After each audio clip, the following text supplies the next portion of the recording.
2023 has certainly been a year, both inside and outside the world of hand dryers. Before we get to the world of hand dryers, let's quickly discuss a few things that happened outside. Mainly AI. AI has absolutely exploded. Tools like ChatGPT have become incredibly popular. Comparing AI from 2022 to 2023 is like night and day.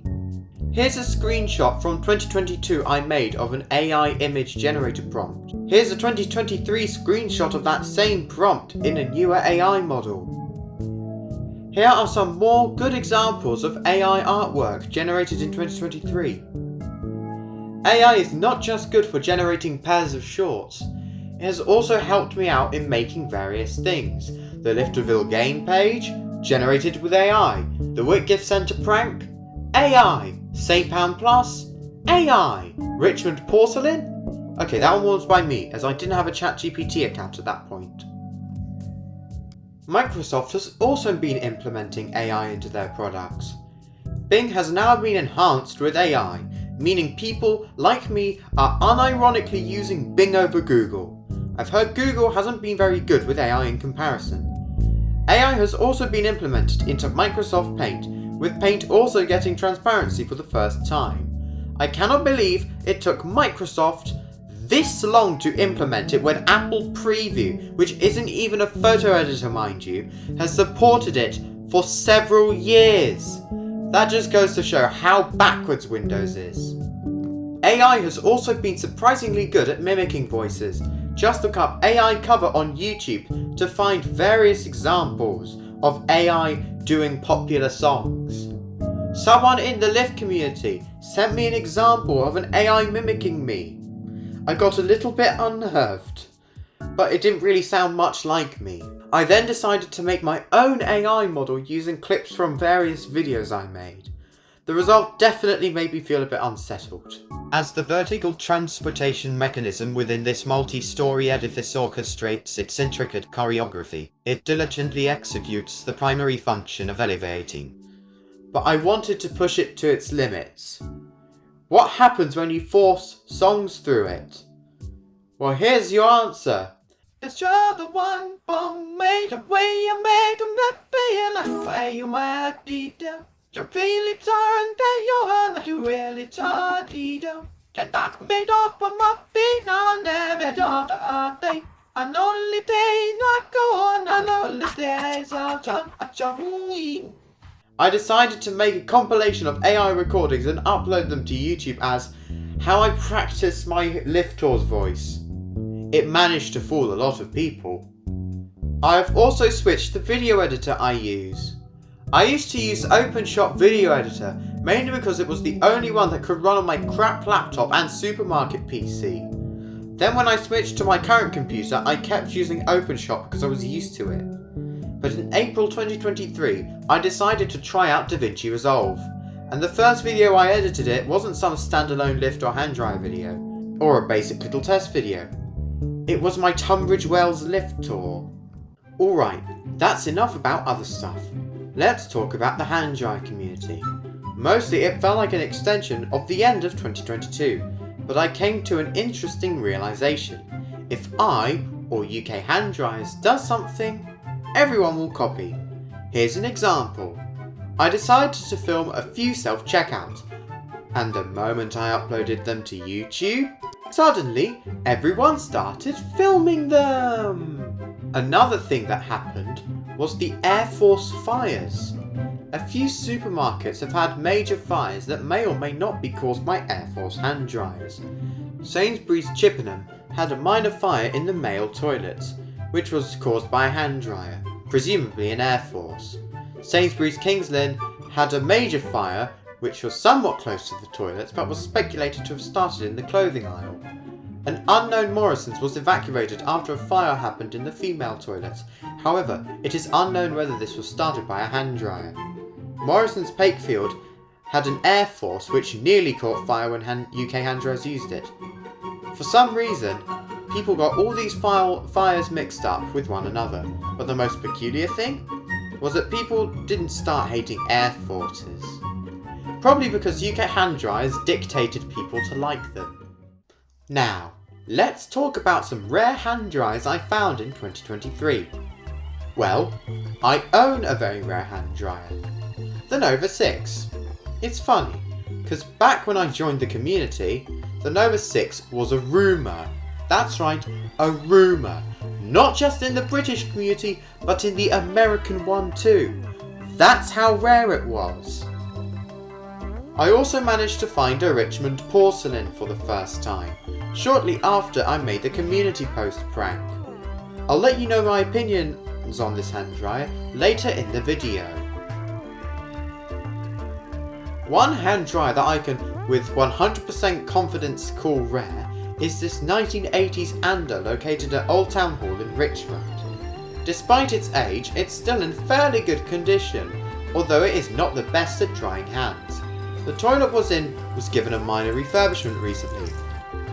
The rest of Old Town Hall looks very, very dated. Another hand dryer that can be considered rare is this PHS Warner Howard branded Model A, located at the Victoria and Albert Museum. Due to its high price and poor drying time, it is not a very popular hand dryer today. I was fairly shocked when I saw this. When I went in 2022, it was a Warner Howard branded one. The only other person who has found PHS Warner Howard branded Model A's is ZLG. World Dryer have recently discontinued the A series as well as the base model Smart Dry, Nova 4, Global and No Touch. World have likely done this to cut costs as well as to boost sales of the VerdiDry. PHS came up with the idea of rebranding the VerdiDry as the Air Force Slim. It's a horrible name, but it appears to be working. Very soon we'll start seeing VerdiDry installations. AirDry have also discontinued some dryers. Now in 2023, they have discontinued the Quest and Quartz, two of their most popular hand dryers. Once again, this was likely done to boost sales of the Quantum. Alright, this is about rare hand dryers. One example of a rare but crap hand dryer is this Ander Brander, located at the Ruined Arch Toilets in Kew Gardens. This replaced a broken Vent Axia power dry earlier this year. Not only is it the newest Ander I use, it's also the cheapest. Most Ander Branders are the quiet 425843 or the ridiculously loud 427743. This is neither. This is the extremely rare 425463, which is the base model Ander Brander. The reason why this hand dryer is so rare is the same reason why the A10 series is more common than the A0 series. A rather bizarre hand dryer would be this Dan dryer located at a French McDonald's. Dan dryers are extremely rare in the UK. Or are they? Let's take a closer look at the vent style of this train hand dryer. Now let's compare it to the Dan dryer. Now to an even more bizarre rare hand dryer. Electric Perry. One of the most ridiculous designs I've ever seen. It was absolutely rubbish at drying my hands, and I'm very surprised it's held up for 20 years. That's right, this hand dryer is located on a ferry that was built in the year 2000, and the hand dryer appears to be original. I'll get to the other hand dryer here in the combos section.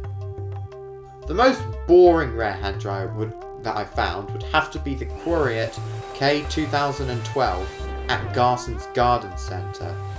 I appeared to have been the first to film this in the UK, but I was incredibly underwhelmed by it, probably because it shares a motor with a K2009. Garson's Garden Centre has another set of toilets with a foot dryer, because Gardens is also a pick-your-own farm. The foot wash is meant to clean those who are walking in sandals, but it's in a very poor state. Looks like I need to do my weekly shopping. Let's go to Sainsbury's and see what it has. A 9kJ?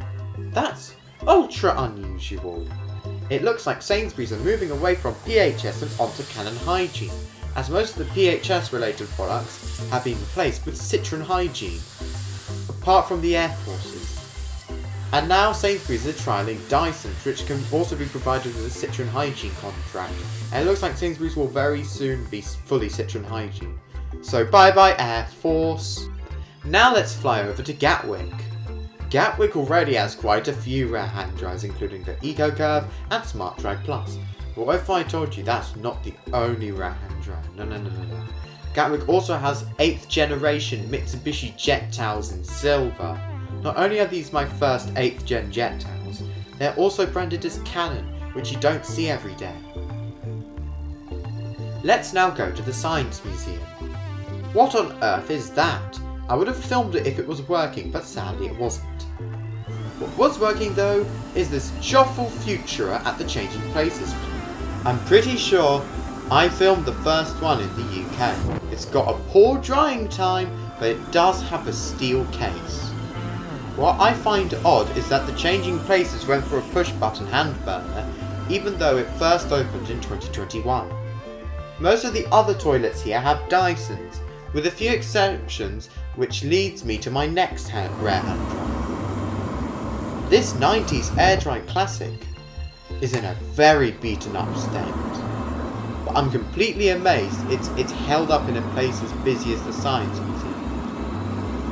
It didn't even sound as rough as I imagined. Most air dryers when they get to that condition make a whining sound, but this didn't. Alright, let's now go over some unique combos. Staying in the Science Museum, we have the most McDonald's combo there is. An air dry Quarto and an Air Fury. I believe there are McDonald's with similar combos, but with a Quest instead of a Quarto. It's still an interesting combo nonetheless. Science Museum is also home to this, a 90s air dry Quarto alongside a Dyson V. These hand dryers are over 20 years apart, yet they're both in very good condition. Ironically, the Dyson was only a few seconds quicker. Science Museum appeared to do constant maintenance of these dryers. This is definitely my favourite combo of the year. Let's now move on from the Science Museum and back onto the ferry. The electric Perry was in a horrible combo with the Zinder. Evil Zinder GSX 1900 or whatever it's called. All the other hand dryers on this ferry were that. Does the Ander Foot Dryer and Bio Dryer Executive at Garson's count as a bizarre combo? Of course we need to talk about Kew Gardens. Unfortunately, almost all the toilets here have been refurbished, and there's only one strange combo left. That is the one I mentioned earlier of the Series 5000 and base model Anderbrander. Let's go over to France and into this restaurant. Why is there a JVD Master and an ABO3? That's not even the weirdest bit. There are two cubicles. One has a sink and paper towels, and the other just has paper towels. How bizarre. Alright, now it's time to talk about the top 5 best and worst hand dryers. Starting with the 5th worst, it's the Quarriot K2016. This hand dryer has somehow worse reliability than the PHS Airstream and worse dry times. The only positive I have of this hand dryer is the steel casing. Now to the 4th worst hand dryer, which is loud, slow, and ugly. All of Zinder's non-high speeds are absolutely terrible dryers. The GSQ 250 has got to be one of the loudest and most energy consuming hand dryers for the amount of dry time it has. The GSX 1800 has one of the worst sensors, and the GSX 2000 is downright useless. The GSX 2000 is fairly loud for a hand burner and has less powerful and barely warm air. There's also one at an airport. That's right, an airport. And for some really ridiculous reason, the one at the airport has an ABS case, even though Zinder only sell them in an aluminium case, meaning that the airport would have wasted money on getting a downright useless custom cover. Now to the 3rd worst. The air dry Quantum is one of the most overpriced hand dryers out there. It has a pathetically long dry time, horrid reliability, and makes an absolutely horrid sound when you use it. Yet it costs £800. The Quest and Quartz were much better than this. Now the second worst hand dryer is a story that makes me sad. What happens when you're a British company making very good hand dryers, but then you lose to some Chinese companies? Well, you'd make some very cheap hand dryers that were the same price as the Chinese ones. In other words, the Anda branded 427743. Rather than jump on the high-speed trend, Anda decided to release a hand dryer that was the same price as the Chinese hand dryers. The Chinese hand dryers are already bad enough, but this takes the cake. This hand dryer is far too loud. It doesn't even attempt to dry your hands, and I dare you to find one that doesn't sound like it's about to explode. It's such a shame how a company went from making some of the most reliable hand dryers out there to some of the nastiest. And now, what could possibly be worse than the Anda Brander? You may be asking. Well, this stupid hand dryer is pathetic, slow, and cheap. It's the Richmond Porcelain. This is the worst hand dryer I've ever used. It's incredibly slow. It may not be loud, but in comparison to your typical hand burner, it is far too noisy. It is made out of the nastiest, cheapest, flammable plastic, and I'm fairly sure it doesn't conform to the UK's strict safety standards. Worst of all, the internals are just reused from a cheap hairdryer with the controls replaced with a sensor.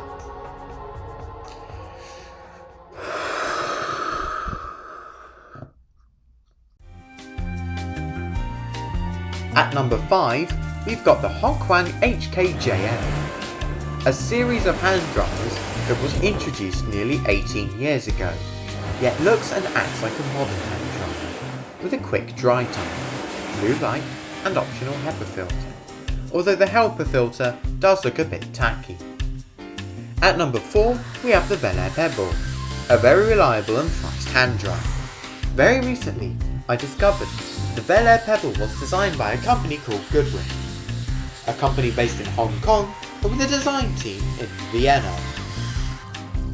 At number 3, we have the American Dryer Extremo. This hand dryer definitely needs to return to the UK. The motor is it the same motor? But anyway, it's a faster hand dryer and also features adjustable speed and is an optional plasma shooting alien in disguise. The second best hand dryer is the Accelerator. This is the first ever hands under high speed, releasing all the way back in 2001. I must admit, the design of the Accelerator has aged extremely well. Just put one in a modern set of toilets and it will not look out of place at all. It also comes with an optional HEPA filter and has adjustable speed, heat and sensor range. This is the year the Mitsubishi Jet Towel turns 30, and for that alone, the Jet Towel goes in number 1. The Mitsubishi Jet Towel is what started out the high-speed hand dryer. Back in 1992, Mitsubishi had created some major advancements in compact high-speed brushless motors. But then engineers came up with the idea of morphing chamber dryers into a chamber where you stick your hands in and high-powered jets will rapidly blow the water off. And thus, the Mitsubishi Jet Towel was born. There were several different generations of Jet Towel through the years. However, the only ones common are the 8th generation, Slim and Smart. 7th generation and prior are extremely hard to find. Con Productions managed to find an old one, branded as Heat Store of all things, in the Isle of Man. And I remember seeing a blog post from 2010 with the 7th generation. And that's the end of 2023. What an interesting year this was. From the rise of AI to the discovery of a PHS spawner Howard 848. Who knows what 2024 has in store for us. Before I end this video, let's quickly go over some predictions I made in 2022. Perhaps we'll finally see an easy drone, or an over 2, or maybe a Comac. Who knows? Only time will tell. And now for some predictions for 2024. Firstly, I think we'll find an Air Force Slim. Secondly, there will be some more 7th generation and prior jet towers that will be found. Finally, some more companies including Sainsbury's will move away from Air Force. But those are just predictions. Who knows if they'll come true? Only time will tell. Happy New Year everybody!